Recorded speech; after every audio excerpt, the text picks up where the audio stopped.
எல்லா பசங்களுக்கும் கண்டிப்பாக ஒரு இரவு என்றைக்குமே மறக்க முடியாத அளவுக்கு வலியை கொடுத்துருக்கும். ஆனால் அந்த ஒரு இரவு தான் உலகத்தோட அமைதியான இரவாகவும் இருந்திருக்கும்.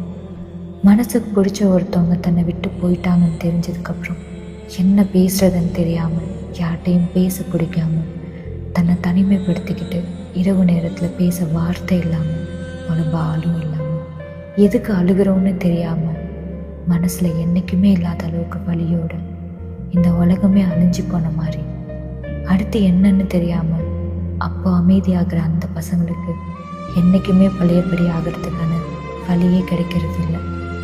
ஏன்னா பசங்களோட முதல் அமைதி சாவை விட மிகவும் கடினமானது. இது நீங்கள் எத்தனை பசங்களுக்கு ஷேர் பண்ணி இது உண்மையான கேட்டிங்கனாலும் இதுக்கு அவங்க அமைதியாக தான் இருப்பாங்க. இந்த வீடியோவில் வர ஷேரை பாருங்கள். பசங்க எத்தனை பேர் அமைதின்ற நரகத்தில் வாழ்ந்துட்டுருக்காங்க.